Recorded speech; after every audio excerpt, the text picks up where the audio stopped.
No niin, Finlandia hiidon ratamestari Jukka Lehtinen. Tässä on nyt perjantai-iltapäivä. Kerro, minkälainen tilanne olosuhteiden osalta siellä reitillä on? Ei tiedä oikein, että itkisikö vai naurasko.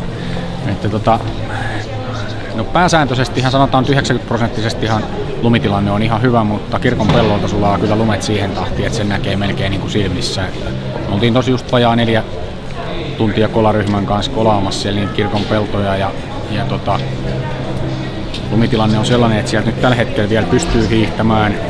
Illalla lähdetään 7-8 aikaa ajamaan latuja ja sitten näkee vasta mitä syntyy, että jos kävisi jostain syystä niin, että siellä rupeaa kynnökset leviämään kirkon pelloilla, niin sitten täytyy turvautua suunnitelmaan B, ja se on sitten se reittisuunnitelma B on sellainen, että Messilä-Hälvälä väli pitenee 2 kilometriä, 2-3 kilometriä huoltoasemalle meno, ja Hälvälässä kierrettäisiin ampumahiihtolenkkejä vähäsen ja sen jälkeen huoltoasemalle ja siitä sitten armeijan alueen poikki suoraan Orinkarkaukseen, niin kuin joskus on menty sitä tienvartta. Tästä on ehkä 6-7 vuotta aikaa, niin on kertaalleen menty se tienvarsi läpi ja siitä Orinkarkauksen asemalle niin, että kirkkotien ylitykset kumpaankin suuntaan normisti ja sitten se loppulenkki olisi taas ihan normia. Että siellä on huomattavasti enemmän, tuo kirkon pelloilla on varmaan 20 senttiä vähemmän lunta kuin muualla, niin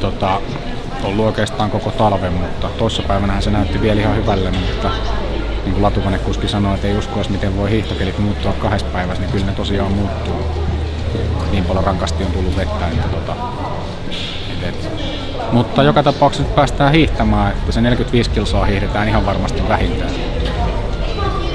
Muusta en osaa sanoa.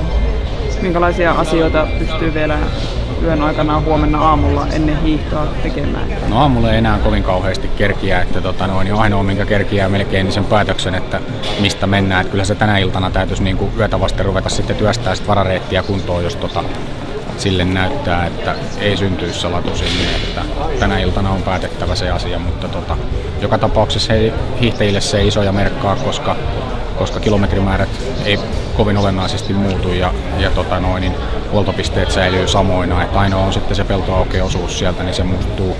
Sanotaan, että jos reitti 3-4 kilometriä lyhenee, niin Hälvälässä kyllä sitten nousut lisääntyy, että kyllä sen 2 kilometriä ainakin ottaa takaisin niissä nousuissa.